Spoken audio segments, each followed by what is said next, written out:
जब Tesla company डूबने वाली थी और स्पेसएक्स के शुरू के 3 रॉकेट लॉन्च पूरी तरह से हवा में ही बर्बाद हो गए। क्रांतिकारी आदमी माने जाने वाले एलोन मस्क ऐसे ही इतनी ऊंचाइयों पर नहीं पहुंचे। SpaceX, Tesla, the boring company, solar city, hyperloop ऐसी बड़ी बड़ी कंपनियों के मालिक एलोन अपने दिमाग के दम पर और अपनी रिस्क टेकिंग कैपेबिलिटीज के दम पर उस मुकाम को हासिल किया है और दुनिया के सबसे अमीर लोगों की सूची में वो टॉप 3 में आते हैं। आज इस वीडियो में हम लोग एलोन मस्क की ऐसी 3 कहानियां जानेंगे जिन्होंने उन्हें इस ऊंचाई पर पहुंचाया है। गाइस, अगर आप ये 3 कहानियां ध्यान से सुनेंगे तो मैं आपसे गारंटी लेता हूं कि आप अपनी जिंदगी में पॉजिटिव बदलाव लाकर सक्सेस को पाने की कोशिश करेंगे। उनकी पहली कहानी जुड़ी है उनके बचपन से। जब एलोन मस्क छोटे थे तो उनके माता पिता का तलाक हो गया था। ऊपर से जिस स्कूल में वो जाते थे उन्हें वहां पर कोई भी पसंद नहीं करता था, उन्हें बुली किया जाता था। एक बार तो उनके स्कूल के बच्चों ने एलोन को इतना मारा कि वो 7 दिन के लिए हॉस्पिटलाइज हो गए थे। किसी को भी एलोन में कुछ भी खास नजर नहीं आता था। ऊपर से उनके पेरेंट्स को एलोन में एक प्रॉब्लम नजर आने लगी थी। जब भी घर वाले एलोन को बुलाते तो उन्हें कुछ सुनाई ही नहीं देता, वो कुछ जवाब ही नहीं देते थे। शुरू में घर वालों को ये लगने लगा कि उनके कान खराब हो चुके हैं। इसी वजह से एलोन को कान के डॉक्टर के पास ले जाया गया और उनकी सर्जरी करवाई गई ताकि उनकी सुनने की क्षमता बढ़ सके। लेकिन उसके बावजूद भी घर वाले जब भी बुलाते एलोन कोई जवाब ही नहीं देते। लेकिन बाद में समझ में आया कि ये साधारण सा दिखने वाला लड़का एक असाधारण क्षमता रखता है और वो क्षमता है एकाग्रता की, यानी कि कंसंट्रेशन की। जब भी एलोन मस्क कोई काम करते तो वो उसमें इतने डूब जाते कि आसपास क्या चल रहा है उन्हें कुछ भी एहसास ही नहीं होता।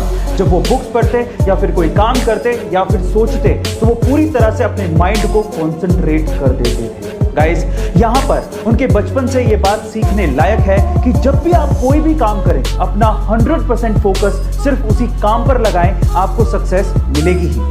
अगली कहानी जुड़ी है उनकी टीनेज से। गाइस, बुक्स पढ़ने की आदत उन्हें बचपन से ही लग चुकी थी और पेरेंट्स सबको पता था कि अगर एलोन घर पे नहीं है तो वो पक्का घर के किसी आसपास की लाइब्रेरी में बैठकर बुक्स पढ़ रहे होंगे। उन्हें बुक्स पढ़ने की आदत इतनी ज्यादा थी कि लाइब्रेरी की बुक्स वो खत्म कर चुके थे और जब कुछ नहीं बचा तो उसके बाद उन्होंने एनसाइक्लोपीडिया तक चाट डाली थी।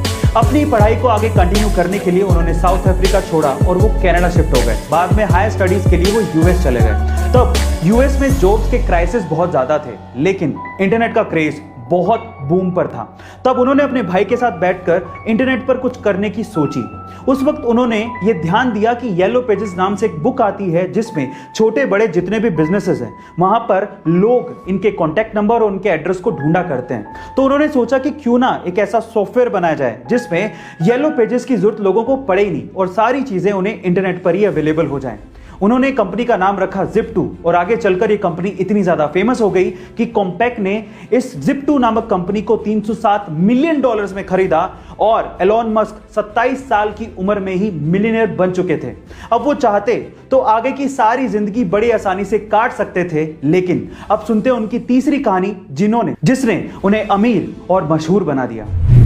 Zip2 को सेल करने के बाद एलोन ने पूरी दुनिया में बैंकिंग ट्रांजैक्शंस को आसान बनाने के लिए X.com नामक एक कंपनी की शुरुआत की, जो कि आगे चलकर पेपल नाम से मशहूर हुई, जिसे eBay ने $1.5 बिलियन में खरीदा था। अब एलोन मस्क के पास पैसा बहुत था और अब बारी थी दुनिया को बदलने की। इसीलिए एलोन मस्क ने अपने पैसों को ऐसी कंपनीज में इन्वेस्ट किया जो कि फ्यूचरिस्टिक आइडिया थे, लेकिन लोगों को ये आइडियाज बेकार लगते थे। जब एलोन ने इन कंपनीज में अपना पैसा डाला तो लोग उन्हें पागल और पैसा बर्बाद करने वाला कहने लगे थे। सन 2002 में एलोन मस्क ने अपने पैसों का 75% हिस्सा स्पेसएक्स नामक कंपनी में लगाया, जो कि सस्ते स्पेस व्हीकल बनाना चाहती थी और लोगों को स्पेस की सैर करवाना चाहती थी। और सन 2004 में बाकी बचा हुआ पैसा टेस्ला कंपनी में लगाया, जो कि इलेक्ट्रिक व्हीकल बनाना चाहती थी। लेकिन कुछ भी आसानी से नहीं मिलता। एक वक्त ऐसा आया जब टेस्ला कंपनी डूबने वाली थी और स्पेसएक्स के शुरू के 3 रॉकेट लॉन्च पूरी तरह से हवा में ही बर्बाद हो गए थे। अब एलोन के पास सिर्फ इतना ही पैसा बचा था जिससे या तो वो टेस्ला कंपनी को बचा पाते या फिर स्पेसएक्स के चौथे रॉकेट लॉन्च में खर्च कर पाते।